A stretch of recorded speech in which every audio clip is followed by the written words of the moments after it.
7 de la mañana con 36 minutos aquí en Radiovisión Manabí. Continuamos con nuestro espacio de Visión a la Verdad.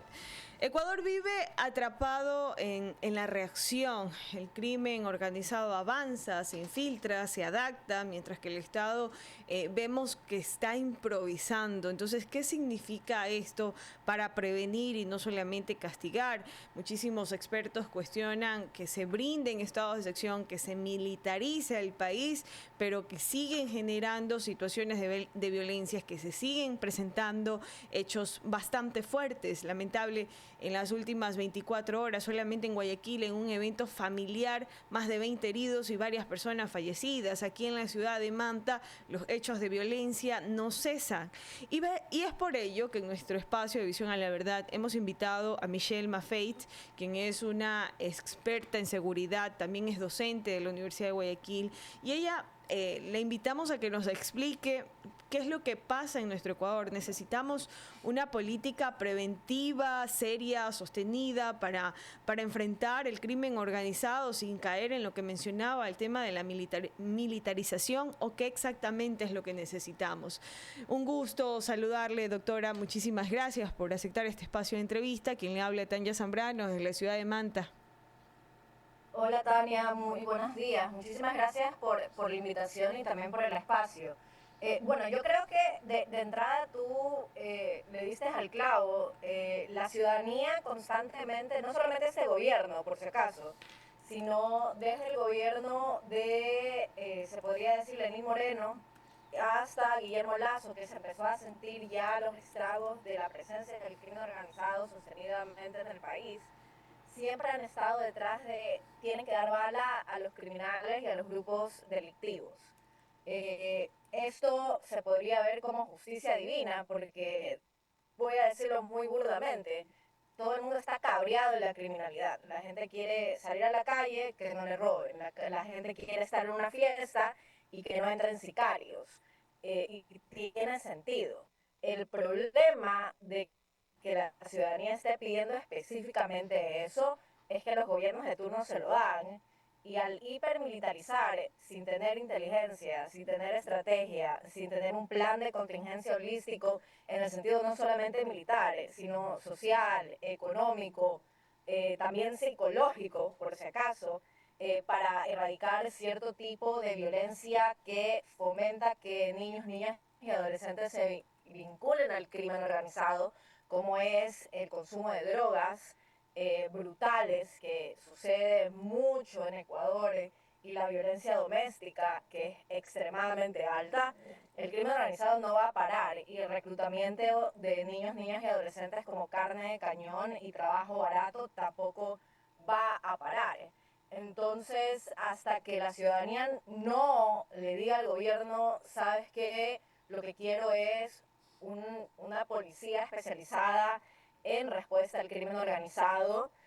Quiero una UAFE que funcione para fiscalizar y decomisar los patrimonios ilícitos, y hasta que también no estemos generando programas de prevención de criminalidad temprana con un énfasis brutal en ayuda psicológica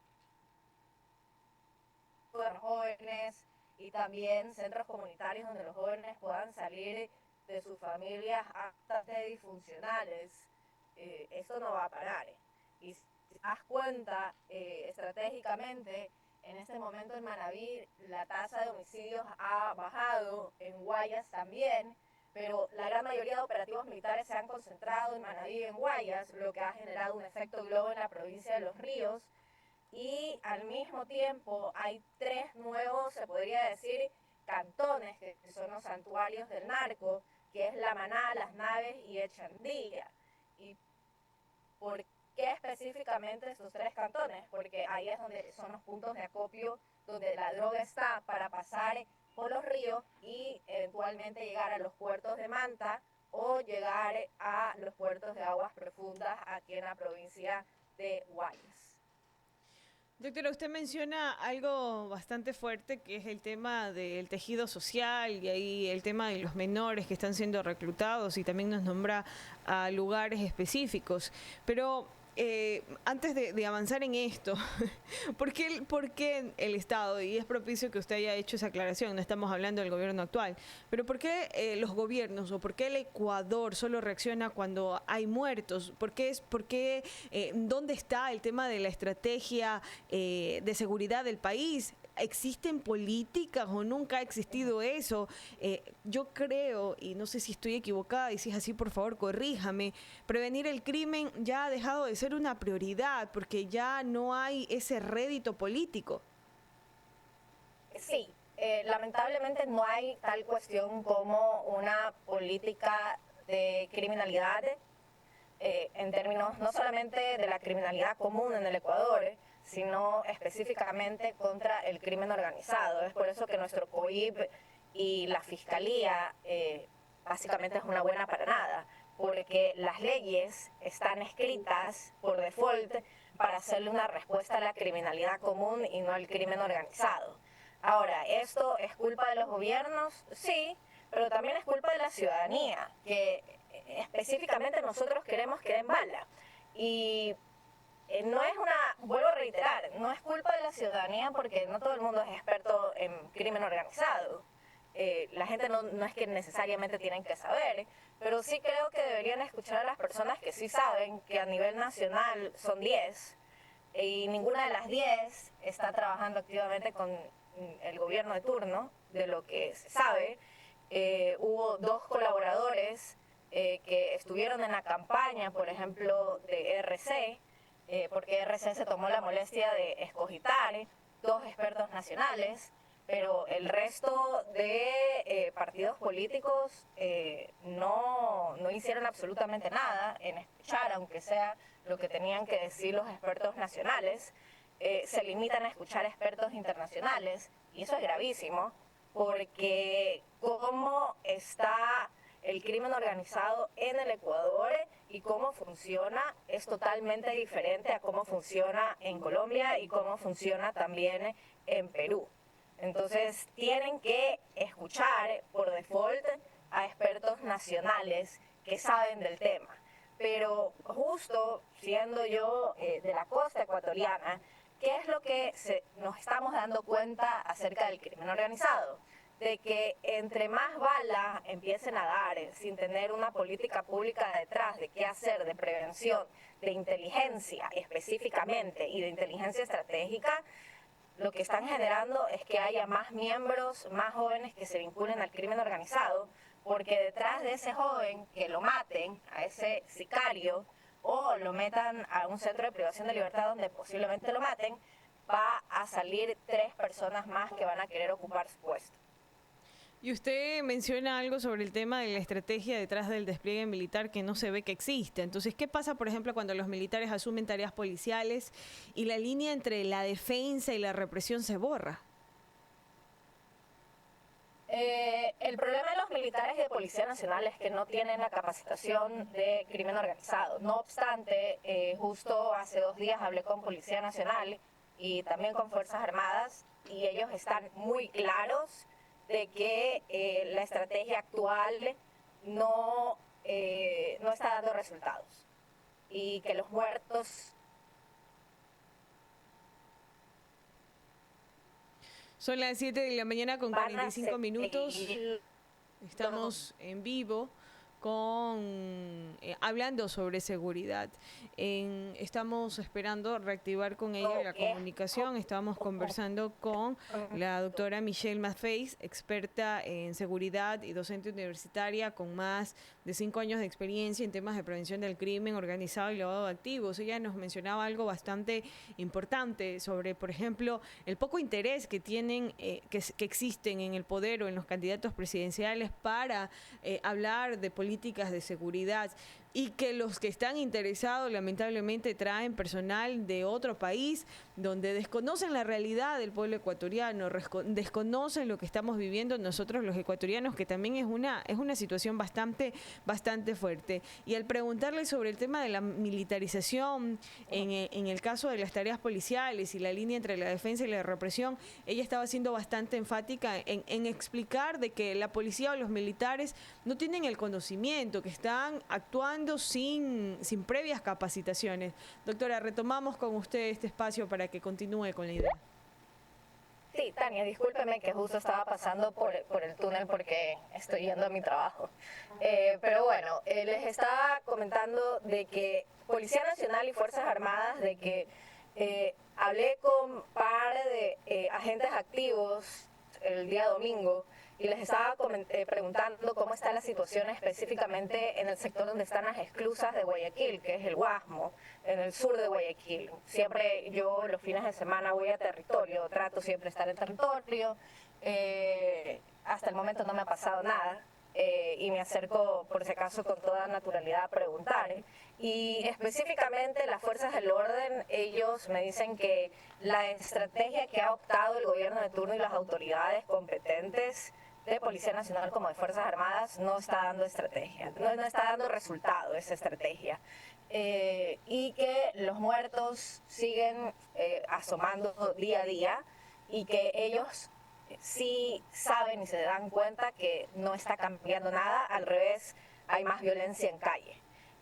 A nivel nacional hay 25.5 muertos al día y yo estimo personalmente de que este 2025 vamos a cerrar con una tasa de homicidios del 54 por cada 100.000 habitantes.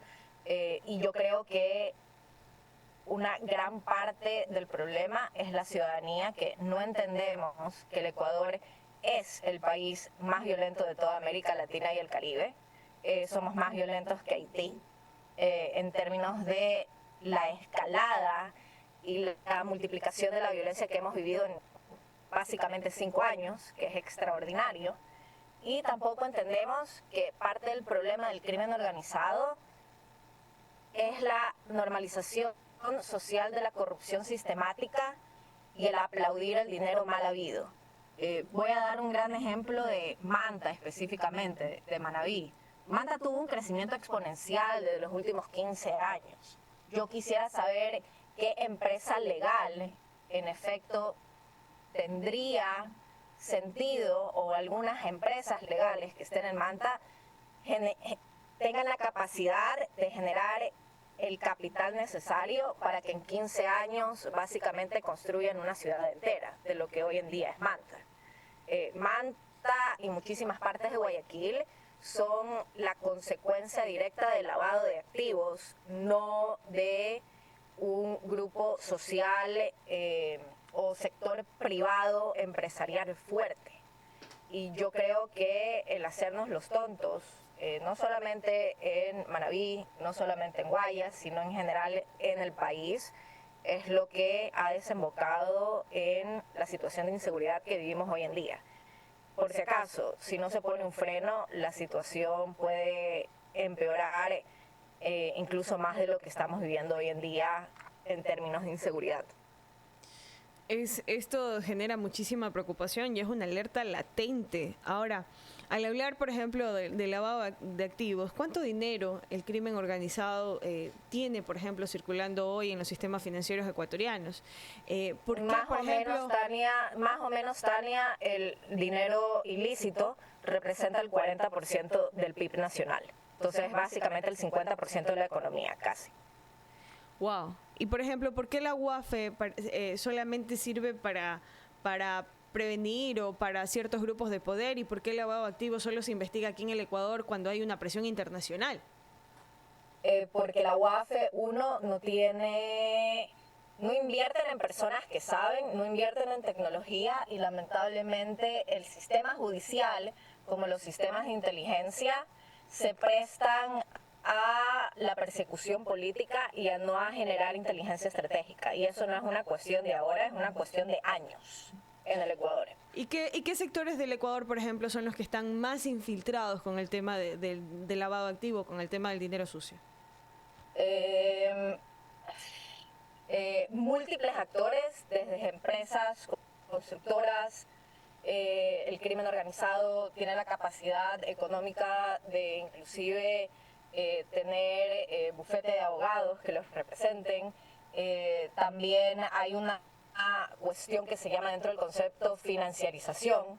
La financiarización es básicamente, y se puede ver tangiblemente en los proyectos de bienes raíces, que son en efecto construidos, y al uno acercarse pregunta, quisiera saber cuánto cuestan los apartamentos, las casas, y la respuesta es: ya todo está vendido.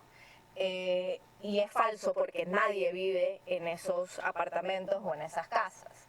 ¿Por qué? Porque a los constructores, como al sistema financiero del Ecuador, no les interesa si en efecto alguien vive ahí, sino el hecho de que alguien haya comprado, y dentro del proceso de facturación tú puedas decir por qué mueves tanto dinero dentro de una construcción.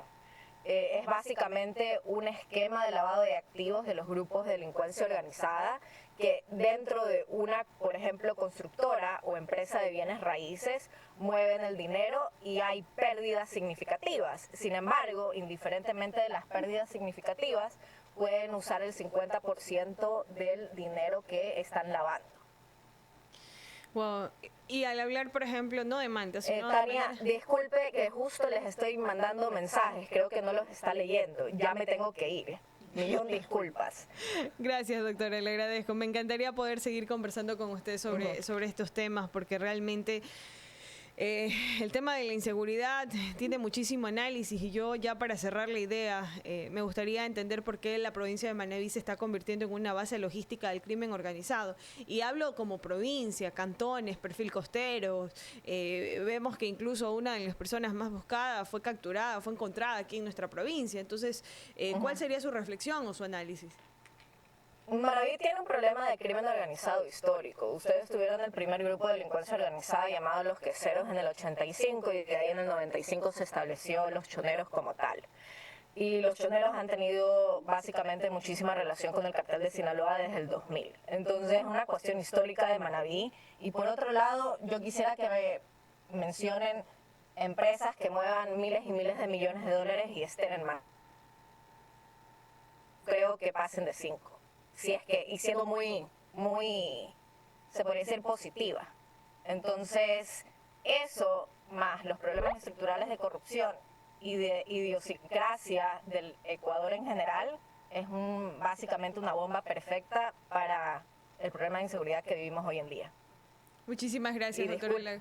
Le agradezco mucho su Hasta luego. Hasta luego. Son las 7 de la mañana con 55 minutos. Una conversación bastante interesante. El tiempo nos cobró factura, pero estamos prestas para seguir conversando con ella, seguir haciéndoles preguntas, porque el tema de la seguridad, como ella dijo, estábamos, no voy a usar la palabra textual, pero sí ya nos genera molestia en nuestra cotidianidad, y muchísimas afectaciones, no solo económicas, sino emocionales. Vamos a ir a una brevísima pausa a las 8 de la mañana, como parte de un reconocimiento público y un agradecimiento público. Hemos invitado al economista Javier Briones. El economista estuvo bastantes, o es parte especial del cuerpo de bomberos. Es una persona que compartió muchísimo y muchísimas cosas, anécdotas, historias con el mayor Johnny Cedeño López, que hoy lamentablemente el cuerpo de bomberos de Manta lo despide. Un hombre que hizo del uniforme, de esa casaca roja, su segunda piel, y que su misión de vida fue ayudar y servir a los demás. Para mí los bomberos son esa esencia noble, esa esencia humana, la más sublime que tiene la humanidad, porque son quienes corren al peligro para salvar a otros, indistintamente de si eso a ellos les pone en una situación difícil. Y es por eso que hemos invitado al economista Javier Briones para recordar al mayor, para recordar sus enseñanzas. Yo vi la situación tan difícil que estaban pasando, porque no solamente una familia pierde a un hombre, es todo un cuerpo de bomberos de Manta y de Manabí, porque hablaban de que el mayor Johnny Cedeño López había capacitado, había dirigido a muchos bomberos del Ecuador completo, de la provincia de Manabí. Veía a mis amigos del cuerpo de bomberos de Santa Ana totalmente conmocionados por la partida del mayor, y es por ello que vamos a hacer un espacio bastante especial para darle honor a quien vivió para servir. Vamos a una breve pausa y ya retornamos.